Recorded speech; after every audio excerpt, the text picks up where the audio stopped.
Listo. Buenos días a todos. En esta siguiente charla les voy a hablar de los resultados obtenidos como parte del proyecto SUJAL, que básicamente son imágenes sísmicas de la corteza en la región septentrional de las Islas Marías, específicamente en el perfil denominado RTS-IM01B. Antes de iniciar de lleno con esto, debo decirles que la charla me enfoco más en la parte del método que utilicé para llegar al resultado. Entonces, en primer lugar, quiero hablar del marco tectónico. ¿Por qué? Porque hablar del marco tectónico es de alguna manera justificar la realización del proyecto. Como pueden ver, nos ubicamos en el occidente de la República Mexicana, y en esta zona pues hay una complejidad tectónica importante, como hay una interacción de varias placas, como la placa de Cocos, que subduce bajo la placa de Norteamérica a lo largo de la trinchera mesoamericana, la placa de Rivera, que se subduce bajo el bloque de Jalisco, que el bloque de Jalisco es una unidad tectónica independiente y que se separa de la placa de Norteamérica por la unión de estos tres rifes, el de Mixacualco al noreste, el Chapalatula y el de Colima al sureste. Entonces, de ahí la importancia de realizar el proyecto, porque si tenemos esta complejidad tectónica que nos da, pues mucha actividad sísmica. Y además de que los límites de la placa de Rivera al noreste y el del bloque de Jalisco al noroeste, pues todavía no han sido definidos. Siguiente. Entonces, dentro de ese contexto se realiza el proyecto SUJAL, que se plantea como objetivo principal caracterizar la estructura superficial y profunda de la placa de Rivera y del bloque de Jalisco. Además, también como objetivo secundario se busca determinar la geometría de la subducción, la dirección de la convergencia y el ángulo de la subducción. Entonces, para eso el proyecto se realiza en dos etapas, una activa y una pasiva. La activa, que se realizó de febrero a marzo de 2014, y consta de la instalación de 100 estaciones sísmicas en tierra, que son los triángulos azules, y de 16 OBS, que son los círculos aquí en rosa. Además de que se utilizaron registros de la red sísmica y acelerométrica de Jalisco, marcados en rojos amarillos, y de la cual se obtuvieron en esa etapa, se obtuvieron 2.936 millas de batimetría de alta resolución, sonda paramétrica y campos potenciales, y 1.345 millas de sísmica de reflexión multicanal y de gran ángulo, que en el mapa las líneas rojas son las de reflexión multicanal y las líneas negras son las de gran ángulo. Entonces, y hablar de la etapa pasiva, que la etapa pasiva todavía se está llevando a cabo, y para la cual se añadieron 10 OBS y 25 estaciones, además de que se utilizan registros de la reserva. Entonces, yo les voy a hablar específicamente del perfil que está más al norte, que es el RTS-IM01B, y para el cual utilicé datos de sísmica de gran ángulo. Bueno, esta es la ubicación del perfil. El perfil consta de 4 OBS y se instalaron 28 estaciones. En el mapa no se muestran esas 28 estaciones porque no se utilizaron todas a realizar el modelado.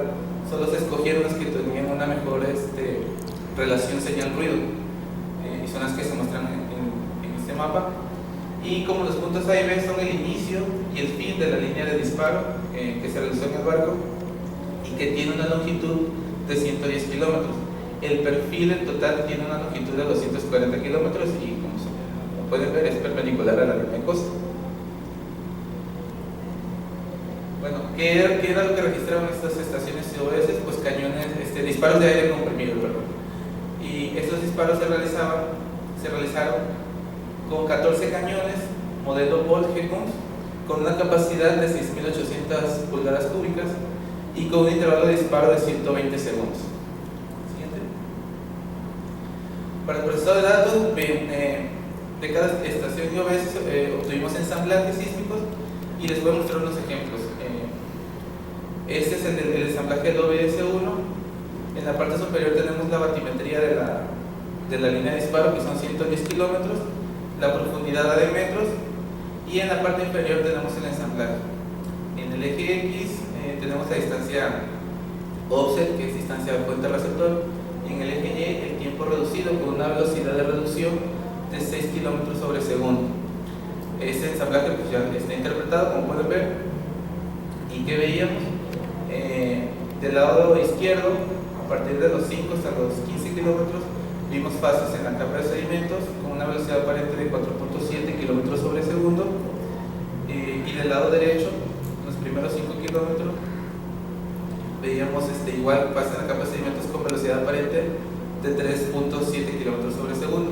A partir de ahí veíamos fases en la capa granítica y aquí, como a los 42 kilómetros aproximadamente, interpretamos esta como la PMP.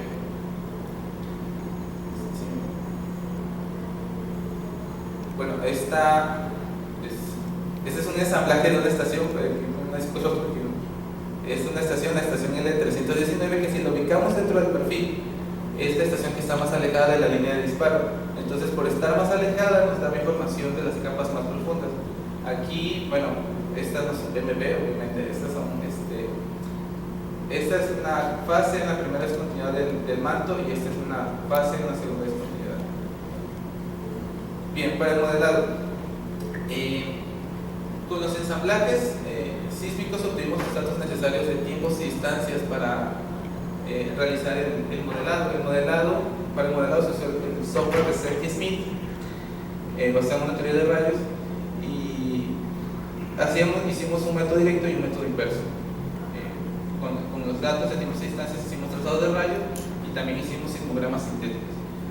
Voy a mostrarles ejemplos del trazado de rayos. Este es del OBS1 y como vimos en el ensamblaje, tenemos las fases en la capa de sedimentos. Bueno, en la parte de arriba está el modelo de velocidades, una longitud de 240, que es todo el perfil, 240 kilómetros, y profundidad de 60.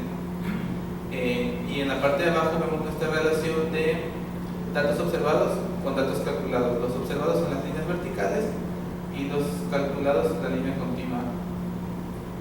Y como les decía, vemos fases en la capa de sedimentos, fases en la capa granítica reflejada, y esta que interpretamos como la PMP, que se refleja en una discontinuidad que tiene un contraste de velocidad de 6.9 a 7.9. Y este es el de la estación L319, que es, como les decía, esta que está más alejada de la línea de disparo y que nos da información de las capas más profundas. Como pueden ver, son fases en las primeras discontinuidades del manto. Y aquí mostramos un trazo de rayos tomando en cuenta todos los OBS y todas las estaciones. Que podemos destacar de aquí que en los primeros 110 kilómetros tenemos una densidad importante de información. ¿Por qué? Porque fue la línea donde se realizaron los disparos y los OBS registraban esos datos. A partir de ahí, en los siguientes 90 kilómetros, no tenemos información porque esta zona es mar, pero es mar muy somero y el barco no puede entrar a realizar los disparos. Y a partir de la línea de costa, la ubicación de las estaciones, que como pueden ver registraban los datos en este sentido, ¿no? De izquierda a derecha. Bueno, esto lo pongo como un ejemplo, es una comparación de un ensamblaje con un ensamblaje sísmico de un OBS. Esto lo hacíamos para comparar la relación de amplitudes y poder decir que los cambios de velocidad que teníamos en las fases eran los correctos. ¿Sí? Y al final obtuvimos este modelo. Este modelo pues tiene una longitud de 240 kilómetros, tiene una orientación suroeste-noreste y bueno, tiene 5 capas, 5 fases sísmicas y un reflector. En la parte oceánica identificamos 3 cuencas sedimentarias, esta de 500 metros, esta de 3 kilómetros y esta de 1 kilómetro de profundidad, con velocidades en los sedimentos que van de los 2.5 a los 3.7. Bueno, olvidaba decirles, en este modelo las líneas continuas representan por donde los rayos iban siendo reflejados o críticamente refractados, y las líneas discontinuas por donde los rayos solamente iban cruzando las discontinuidades. Bueno, en la parte oceánica también determinamos la profundidad de la discontinuidad de Mojo a los 10 kilómetros y va aumentando en dirección al continente hasta llegar a los 21 kilómetros aproximadamente. En la parte central vemos pues hay como un ligero ángulo de deslizamiento que se estimó de 7 grados. Y estas son nuestras conclusiones. Tuvimos con el método, obtuvimos un modelo de velocidades al norte de las Islas Marías. Observamos 3 cuencas sedimentarias que van desde los 0.5 kilómetros hasta los 3 kilómetros de profundidad. En la parte suroeste del modelo se observa la profundidad de la discontinuidad del Mojo a 10 kilómetros y aumenta gradualmente hacia el noroeste hasta llegar a los 21, con un cambio de velocidad de 6.9 a 7.9 kilómetros sobre segundo. En la parte central se puede estimar un ligero ángulo de deslizamiento de 7 grados y el modelo nos permite establecer una profundidad máxima de 40 kilómetros bajo el nivel del mar.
Con este modelo no podemos definir el límite de corteza oceánica, corteza continental, porque bueno, en esta parte pues sí es corteza oceánica, pero no podemos decir que esto sea corteza continental con seguridad porque no tenemos información en este sentido. O sea, solamente tenemos datos en este sentido y lo que vemos aquí pues son velocidades aparentes. No. ¿Qué listo? Sí, bueno, pero exactamente la frontera, sí, exactamente